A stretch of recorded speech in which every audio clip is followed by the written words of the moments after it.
Hello everyone, I'm Chef Christy, and I just want to say a big welcome back to all of my subscribers. And if you are new to my channel, I share delicious recipes each and every week. So I hope that you consider subscribing to my channel, and all you need to do for that is just hit the little subscribe button right below this video, and also you'll see a little notification bell, and if you hit that, then you will know as soon as I upload a new video.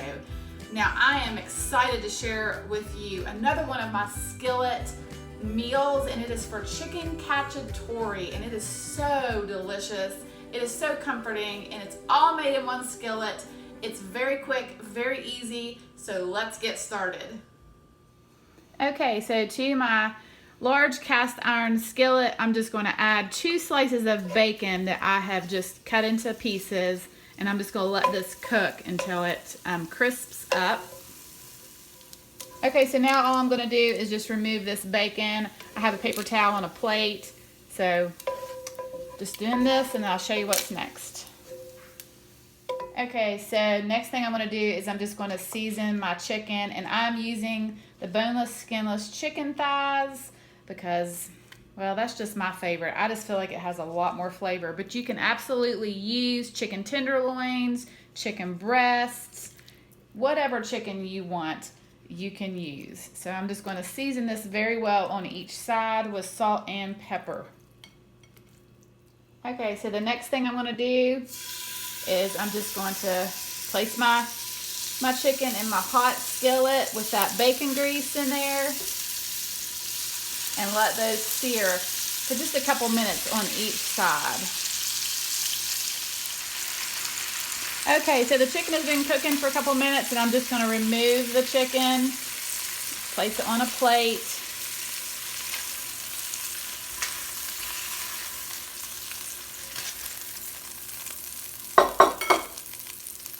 And now what I'm going to do is I'm going to add my carrots, celery, and onion. And I have about a cup of carrots and onion, about a half a cup of celery.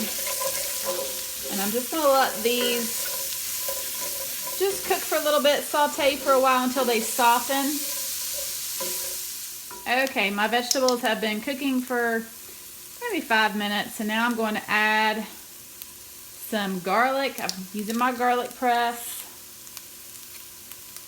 which I love. All right. And that was 2 cloves of garlic.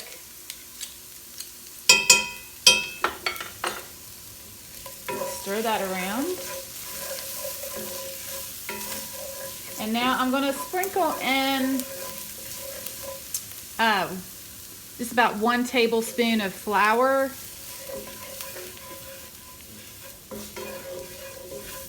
And then I also have this tomato paste that's in a tube, which is very convenient. And so I'm going to squirt about a tablespoon, maybe 2 tablespoons of the tomato paste. And I'm going to stir that in as well.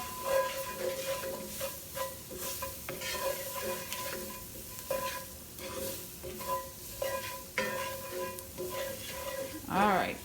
So now what I'm going to do is I have about a half a cup of white wine. Now this is optional. You don't have to use the wine. You can just use all chicken broth. But the wine does really give a nice flavor, and the alcohol burns off. And as I'm pouring it in, I'm kind of scraping up the bottom of that pan, which is pulling up the flavor. And then I'm going to add 2 cups of chicken broth.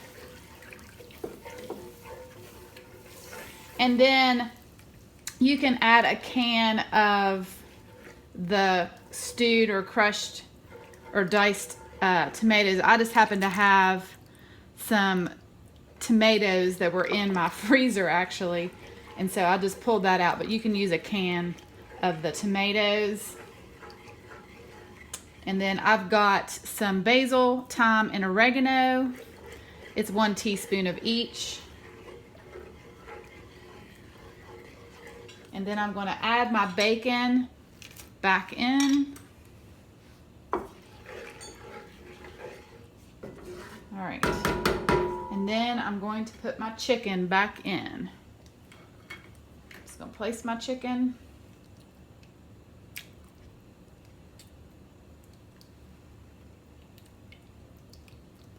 I'm gonna add that juice from my plate. All right. So now what I'm going to do is I have an oven that's preheated at 350 degrees. I'm going to cover this and place this in my oven for about 30 minutes.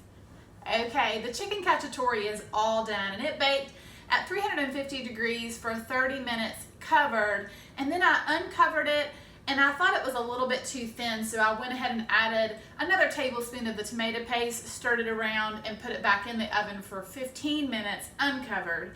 And there is so many ways that you can serve this with pasta, but today I am going to just put it over some white rice, and I have some sauteed asparagus on the side.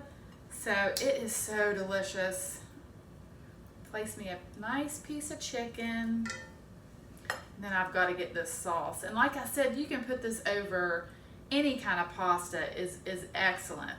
I even really like it over gnocchi, which I'll have to make a recipe one day and show you how to make potato gnocchi. But this is so delicious. And then I'm going to just sprinkle with some grated Parmesan cheese. Of course, you know we have to have that on top as well. I need to get a fork. Okay, I got a fork. All right, so let's try this. Let's see if this is any good.